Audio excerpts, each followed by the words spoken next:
moves smart, but TOB, they can go for the hair, dude.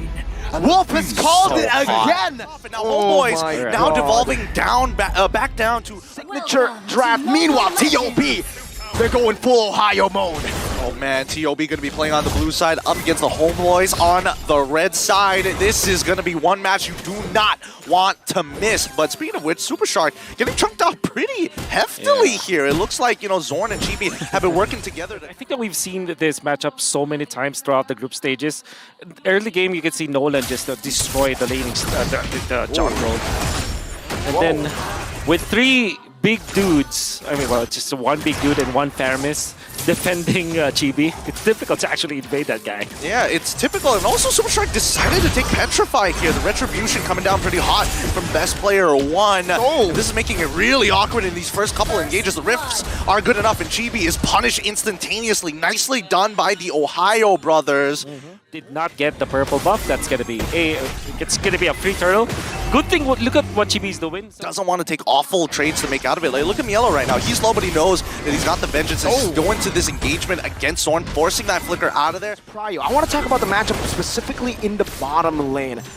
How does the Irithel fare? Wait a minute, Zorn. No Infuri already coming down here, knocking up two, maintaining the CC, changing the electrifying beats, finds one into Best Player 1. Super Shark on his way. Oh, he manages to get in the bush just in time, but he still goes down to Warlord. That's a double for the mid laner of the Homebois. Looking for a trade. Mielo has come down all the way from the top side to help Hoon find the trade back. It's 2-2. I think Carrot is generally a good laner against marksman just because of how much damage you can get during your level 2 power spike.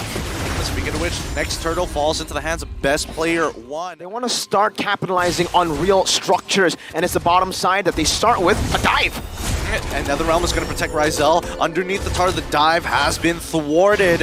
Ohio Brothers move away as Mielo getting attacked by two on the top side. Chibi looking for the opportunity, but that vengeance is going to keep him alive through the electrifying beats. Mielo still taking them on one by one. Somebody needs to take him out. Regeneration keeps him alive. Mielo walks away. Chibi is not going to let him go. Leon Missile is good enough, but no! It's going to be the Moonton sights. Mielo 2v1 successful. That's why we call him the GOAT of NA, TOB! Once again, they successfully dive underneath the tier 2. Ryzel is dead. They are the Ohio brothers. Yes. And the fact that Milo went for the corrosion site first, that means that he does deal the damage. But gonna be looking for an aura Sky Guardian helmet, I believe so. It's gonna be what they need. And obviously, like I said, they need to keep up this pressure. The Ohio brothers, they cannot let the Homebois breathe. Yep, 4 members of the Homebois trying to protect Chibi's purple buff at this point of time. It's full of sets, it's full of that systematic gameplay. If they are able to find a big initiation, big amount of CC, the Ohio brothers will fall. And that's why they're never truly committing to neutral objectives unless it's free to take. They will split up the map, make it chaotic, and go for dives. Up on the top side, once again, the Petrify from Super Shark. This is so obnoxious. Oh my god. Oh man. Even when they pop the sprint, Ryzel cannot run away in time. It really makes you think, where did they come up with this strategy? Was it made in Ohio? I hope it stays there. I hope it stays there. It's frustrating to see, especially, like, not even because I'm a Malaysian fan, but more importantly so, as a goal laner, this has to be one of those things that you're not keeping track of at any point of time. Exactly. It's like, oh man, how often do you see a Hilda have a Petrify? Already knows that, okay, this is usually what happens, so I just dodge it. So that's the power of the resilience, but it's not enough. Abilities was used just to get one dude. They really hate Zia, man. But now, Warlord unable to get out of there. He loses his flicker. You can just see how fast Best Player 1 is currently. 8 minutes of the game, level 13 is the tier 1. Will start to drop. Oh, they're going again. They don't want to stop. It's Chibi next. Oh, hopefully they There's remember. Petrify. Yeah, I mean, that's the thing.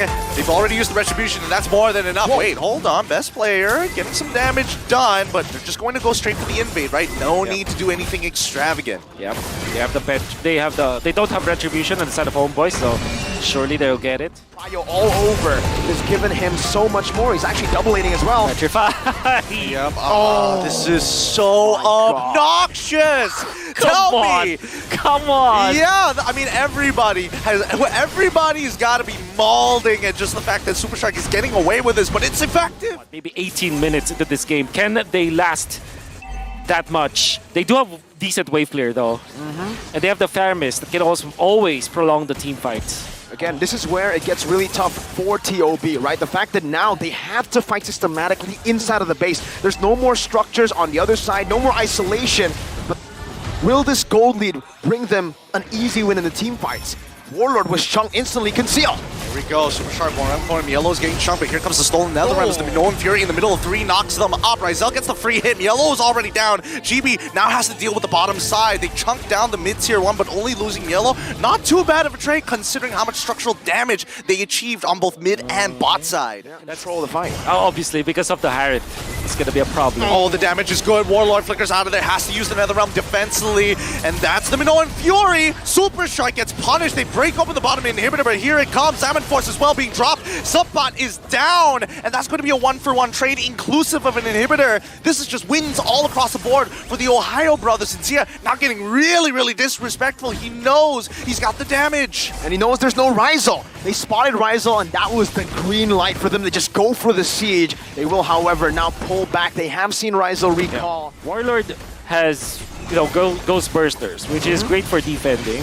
They have Chibi that can also burst the lane. But this is the best decision to go for if you're Homeboys. With this draft, you're going to have to sacrifice some structures. All right, mid inhibitor is already down as the top side is going to get attacked. Warlord might be in some trouble unless he uses that Netherrealm as Mielo runs him down and actually secures the kill before so. Disrespect. And now this is a great angle as Chibi is already down. Zemfo's already being dropped. Minoan Fury comes out just to knock up 4, but they're losing members too fast. 2 down, 3 down. Subbot gone and a mega kill for Hoon. And that's GG. Well played, Ohio brothers. Take game 1. Match point. Homeboys are fighting for dear life. One more game with this match point with the pressure on them. It's a tough one. Meanwhile, the Ohio brothers, it doesn't even seem like they're relieved. They know that they're out. They know that they just want to give the best performance possible right here, right now. Tempo from the Ohio brothers. That looks so good as we look at our MVP brought to you by ROG. Super Shark, of course, with his Petrify. He's back. He is actually back with the recalls. More importantly, when they picked up the heal the third, we were kind of 50-50 about it. We thought that it will not be good, even though it generally works against assassins because what you do is to invade. You don't really feel that way because it's picked the third slot. However, what he changed was that Petrify didn't go for the sprint. He knows that eventually this Minotaur will not be able to chase him down, that the